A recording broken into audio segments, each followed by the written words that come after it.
A bulldozer roared to life at the edge of a mountain yard. Its blade dropped and bit into frozen dirt. A woman ran out onto the porch barefoot, screaming for it to stop. Two men in clean jackets just watched.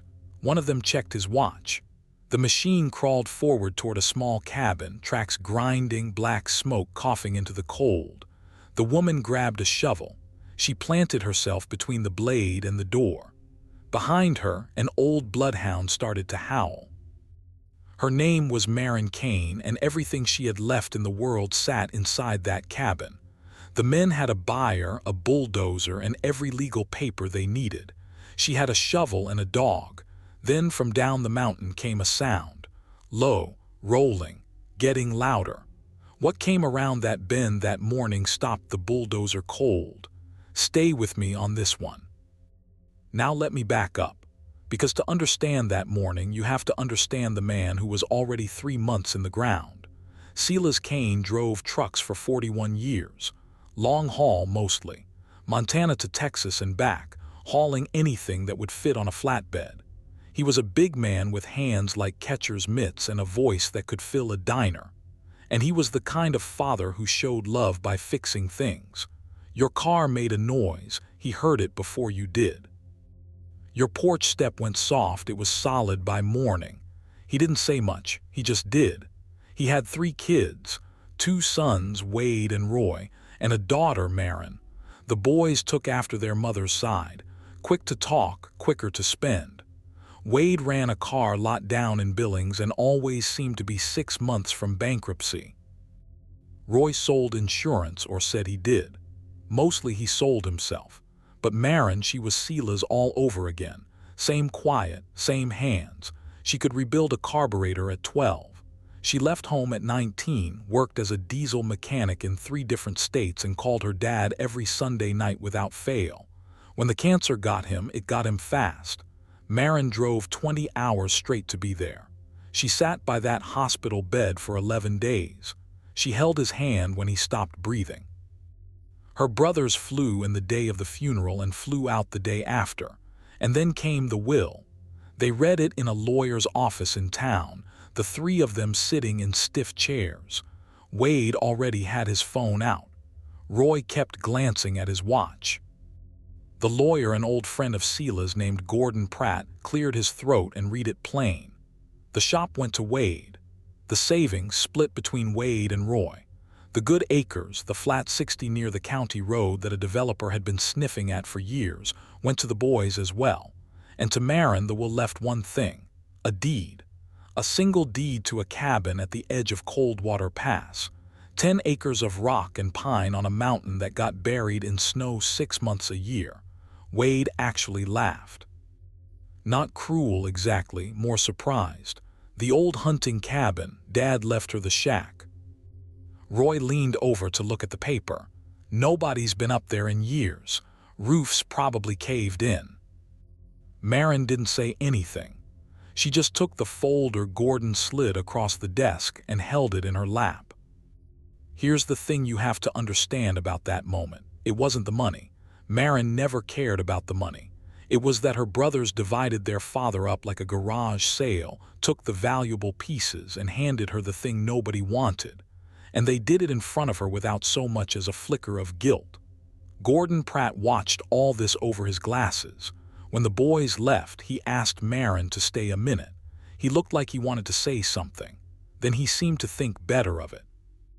All he said was, "Your dad thought a long time about that cabin, longer than you'd guess." She figured he was just being kind. She drove up to the cabin that same afternoon.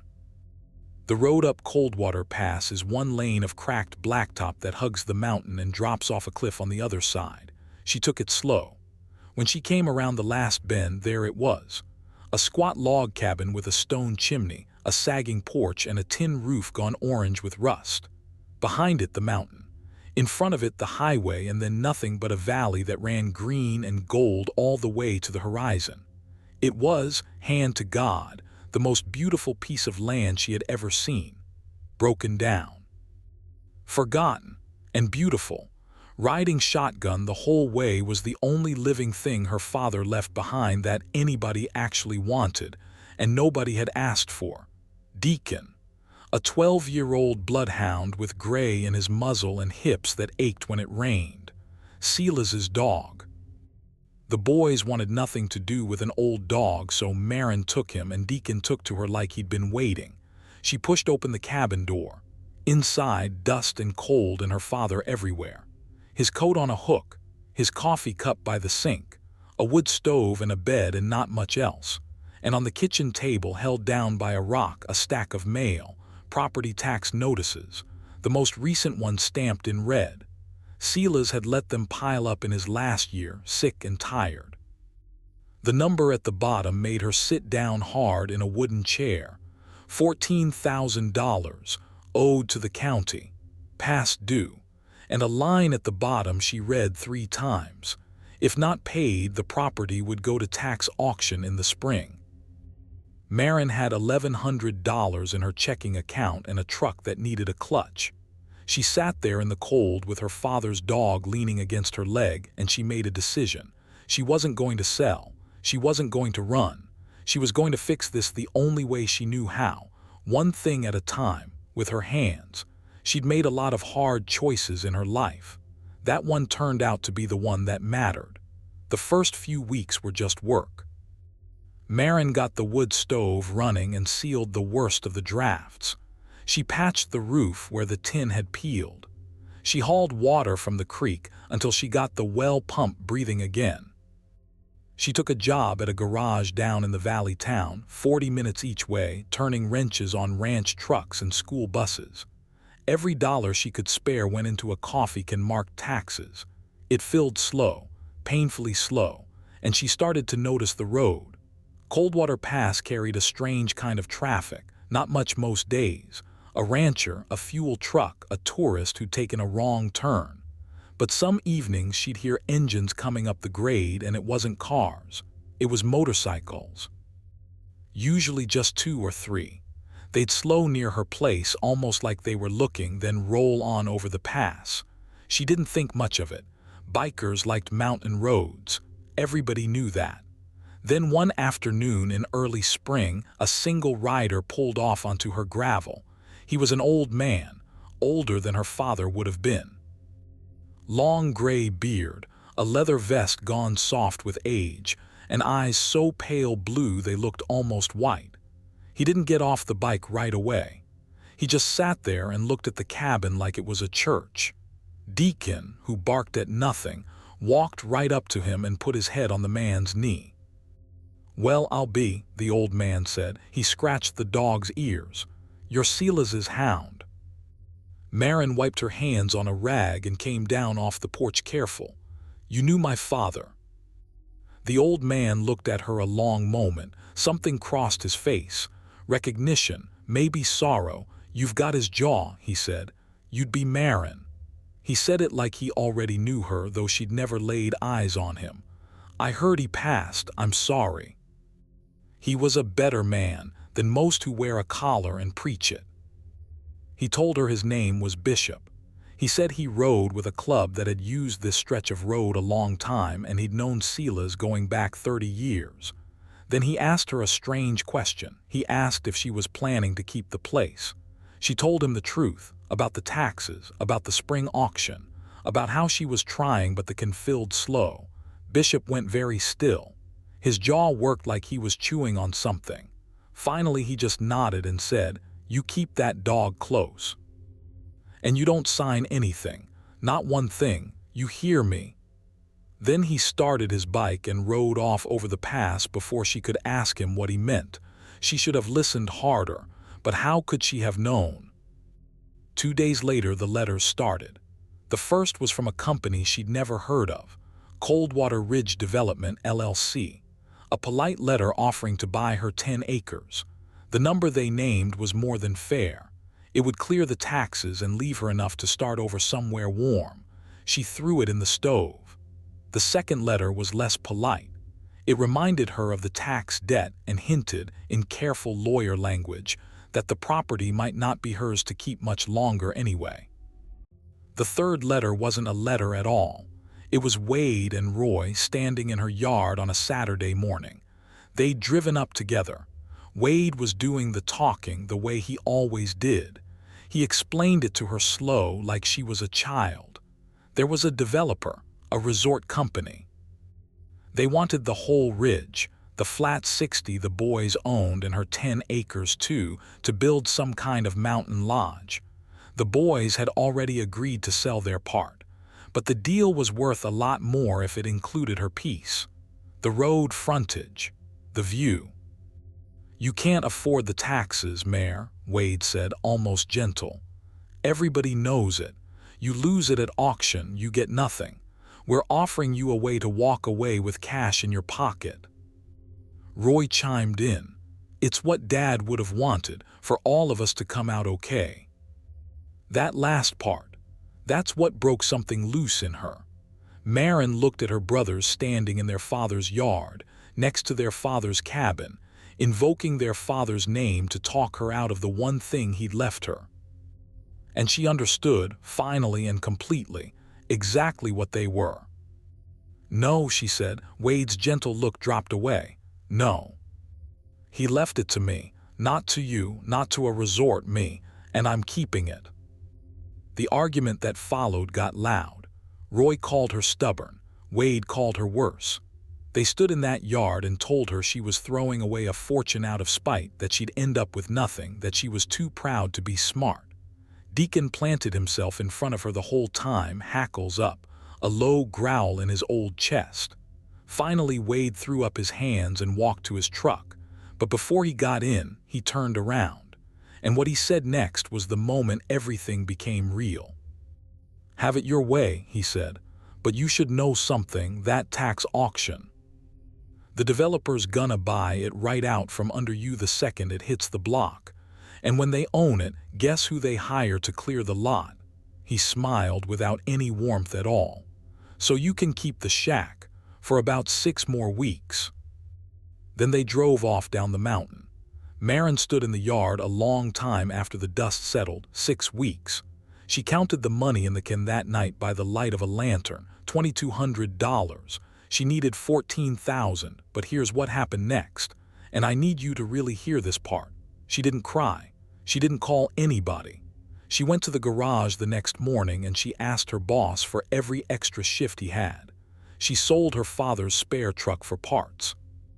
She sold her own good tools, the ones she'd carried across 3 states, and kept only what she needed to keep working. She stopped buying anything that wasn't food for her and food for the dog. 6 weeks turned into 5. The can climbed to 5,000, then 6. It wasn't going to be enough. She knew that. But she filled it anyway because filling it was the only thing she could do, and Silas Kane's daughter did not sit still. And on a quiet Thursday evening, 5 days before the auction, she finally let herself rest. She'd worked a 14-hour shift. She made a can of soup. She sat on the porch step with Deacon's heavy head in her lap and watched the sun go down gold over the whole valley. The engines were quiet. The letters had stopped. For one evening, it felt like maybe the world had forgotten about her little cabin, and that felt almost like peace. That's when the phone rang. It was Gordon Pratt, her father's lawyer, and his voice was strange, tight. "Maren," he said, "I need you to come down to my office tomorrow, first thing. There's something in your father's papers I should have given you months ago. I was waiting. He asked me to wait until the right time, and I think the right time is now." He paused. "It's a letter, and you're not the one he wrote it to." She barely slept. She drove down the mountain at dawn and sat in Gordon Pratt's office with her hands flat on her knees. And what he told her changed the shape of everything. Silas Kane had left 2 letters, one for Maren, sealed, which Gordon handed her now. And a second letter. Silas had given Gordon strict instructions. If Maren ever tried to keep the cabin, and if she ever got into trouble over it, Gordon was to deliver that second letter by hand to a man named Cyrus Vale, a man the whole county knew by another name, Bishop, president of the Iron Saints Motorcycle Club. Gordon told her the story her father never had. 30 years back, in the worst blizzard the pass had ever seen, Silas was hauling a load over cold water in the dark when his headlights caught something in the ditch. A wrecked motorcycle, and a man freezing to death beside it, leg broken, 30 miles from the nearest help. Silas didn't know him, didn't care who he was. He got that man into the warm cab of his truck, splinted the leg with a tire iron and a shop rag, and drove him down the mountain through whiteout snow at 10 miles an hour, both hands shaking on the wheel the whole way. He saved Cyrus Vale's life that night, and he never once mentioned it, not to his kids, not to anybody. The Iron Saints never forgot. Every spring for 30 years, on the anniversary of that blizzard, the whole club rode over Coldwater Pass, past the Kane cabin. It was a memorial ride. Bishop led it every single year, and every year they slowed down when they passed that little cabin, out of respect for the man who'd stopped in the snow for a stranger. That was the traffic Marin had been hearing. "Your father never wanted anything for it," Gordon said. "Bishop offered him the world over the years, money, protection, anything. Silas turned it all down, said a good deed you get paid for isn't a good deed, but he knew you'd struggle, Marin. He knew those boys of his, so he left one favor unclaimed. One, and he left it in your name." Gordon slid a phone across the desk. "Bishop's already on his way to see you. The auction is Monday. The developer moved up the date. Something's happening today at your place. You need to get home." Now, before I tell you what waited for her at the top of that mountain, I've got to say one thing. If a story about a daughter who wouldn't quit and the dead a dying man left to protect her is the kind of story you're here for, do me a favor and hit that subscribe button right now. Because what happened next is why I couldn't stop thinking about this one for a week. Marin drove up Coldwater Pass faster than that road should ever be driven, because Wade had lied to her about the timeline. The developer hadn't waited for the auction. They'd found a shortcut. With the tax debt unpaid and the boys' signatures already on a sale agreement for the surrounding land, the developer's lawyers had pushed through an emergency order tied to the debt, an abatement they called it, condemning the cabin as a hazard so they could clear it before the ground thawed and start grading the road for their lodge. It was slippery and it was ugly and it was probably not even fully legal, but by the time anyone untangled it, the cabin would be a pile of splinters, and they'd scheduled the demolition for that morning. That's the morning we started with. Come back to it now. The bulldozer roared to life at the edge of the yard. Marin's truck slid to a stop on the gravel and she was out and running before it fully stopped.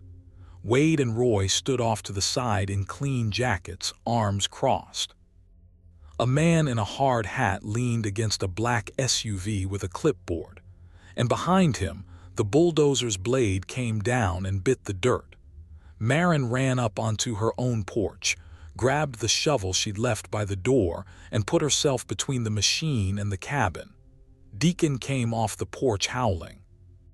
The operator throttled down, confused, looking to the man with the clipboard for orders.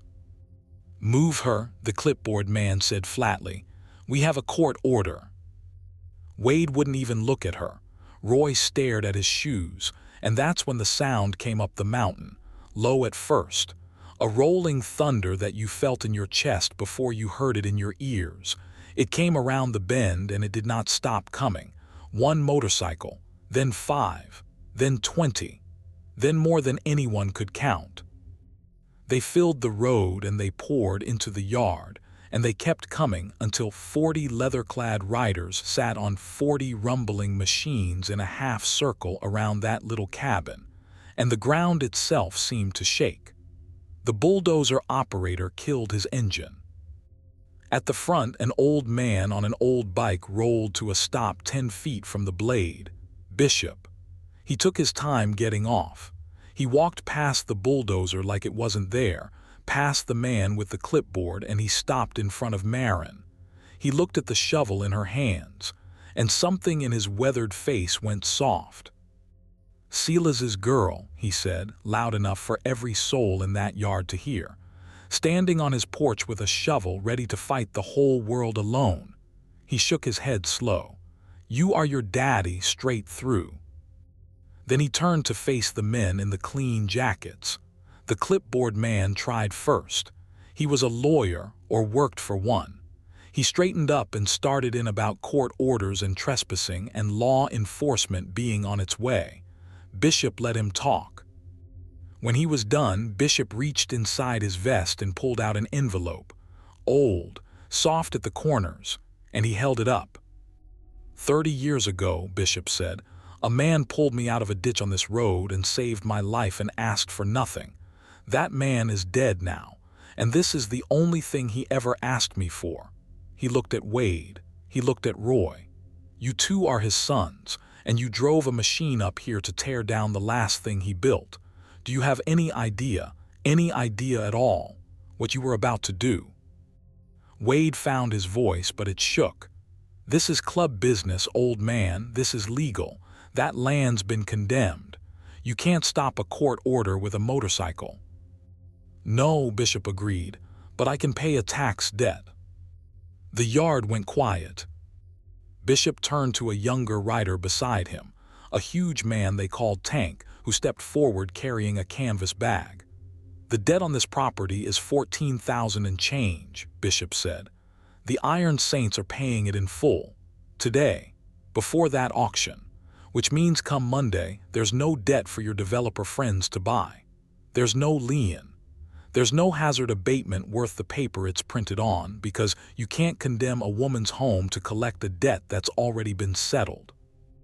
Our lawyers will be in that county office by noon, and believe me, we've got better lawyers than a strip mall resort company. He tossed the bag at the clipboard man's feet. You want to bulldoze it now. You'll be bulldozing private property that's paid in full, with 40 witnesses and a very expensive lawsuit waiting on the other side. The clipboard man looked at the bag. He looked at the 40 riders. He looked at Wade and Roy, who had gone the color of the snow still clinging to the shadows, and he closed his folder. Load it up, he told the bulldozer operator. We're done here. But Bishop wasn't done. Not yet, because there was still the letter. He walked over to Wade and Roy and he held the old envelope out to them. Your father wrote this the year before he died, he said. He gave it to me for one reason. In case his own sons ever turned on his daughter over money, he hoped he was wrong about you. His pale eyes were hard as river ice. He wasn't. Read it, out loud. In front of her, you owe her that much. Wade's hands shook as he took the envelope. He opened it. He tried to read it silent, and Bishop said, out loud, in a voice that did not allow for argument. So Wade read. To my boys, he read, and his voice cracked on the second word. If you're hearing this, then Bishop's had to come stand on Marin's porch, which means the two of you have done the one thing I prayed you never would. I'm not writing to shame you. I'm writing to tell you what you missed. I didn't leave your sister that cabin because it was worthless. I left it to her because it was the most valuable thing I had, and she was the only one of you who'd understand why. That land sits on the road, where I learned the only lesson that ever mattered. You stop for people, you stop in the snow for a stranger, and you ask for nothing back. Marin knows how to stop. I taught her the same way my hands taught her everything. I hoped I'd taught you too.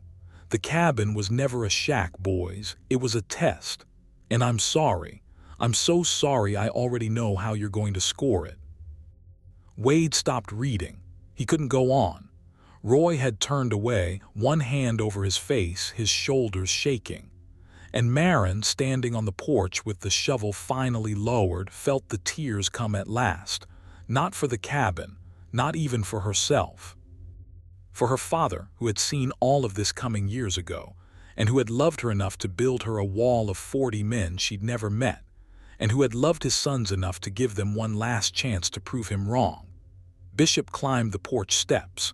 He took the shovel gently out of her hands and set it against the wall. And that old outlaw wrapped his arms around Silas Kane's daughter while 40 engines idled low in the yard like a hymn. The developer never came back. Bishop's lawyers were as good as his word. The tax debt was paid in full by noon that Friday. The hazard abatement fell apart the moment the debt disappeared, because you cannot condemn a home to collect on a bill that no longer exists. Coldwater Ridge Development quietly pulled out of the whole deal a week later. Turns out a resort company doesn't much like the kind of attention that comes with bulldozing a war veteran's daughter's cabin in front of the entire local motorcycle club, especially once the county newspaper got hold of the story. Wade and Roy left the mountain that morning without another word. But this part matters, so stay with me. Roy came back, alone, a month later on a gray afternoon. He knocked on Marin's door with his hat literally in his hands, the way men did in their father's day. He didn't make excuses. He just said he'd read that letter about 100 times since, and he couldn't live with the man it showed him to be, and he wanted to know if there was any road back. Marin looked at her brother a long moment. Then she stepped aside and let him in. It wasn't forgiveness, not all at once. Forgiveness like that comes slow, one honest conversation at a time.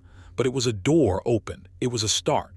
Wade never came. Some men can't bear to look at the truth about themselves. Maybe someday. Marin left the door open for him too, and I think that's about the most a person can do. As for the cabin, Marin kept fixing it. New tin on the roof that summer, bright and clean. The porch made solid. A proper stovepipe. She kept her job at the garage in the valley. And slowly the coffee can mark taxes became a coffee can mark nothing in particular, and then just a can that held her spare change like a normal person's does. Deacon lived another 2 good years. He spent them on that porch in the sun, the whole Gold Valley spread out in front of him, exactly where a bloodhound ought to spend his last seasons.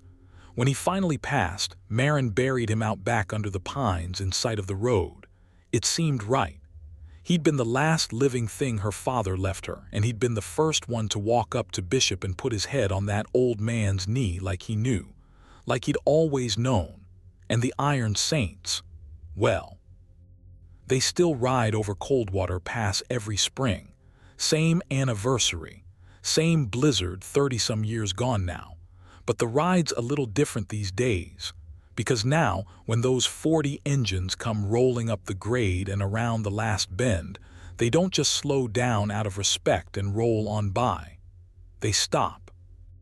They pull into the yard of a squat log cabin with a stone chimney and a bright tin roof, and Marin Kane comes out onto the porch to meet them with coffee going and a fire in the pit and food enough for 40 hungry riders.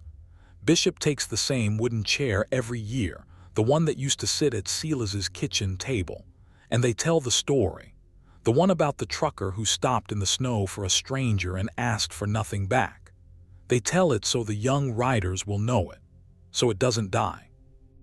Silas Kane spent his whole life saying love isn't something you talk about. It's something you do. You fix the porch step before anybody notices it's soft. You stop the truck in the blizzard. You leave your daughter a wall of 40 men and never breathe a word, so that on the worst morning of her life, when a machine comes to grind her father's house into the dirt, she looks up and finds she was never standing there alone at all. That morning started with a bulldozer and a shovel and one woman who would not move. It ended with her father's arms around her, 30 years and 40 strong, reaching all the way from the far side of the grave to say the thing he never could out loud. I've got you, girl. I always did.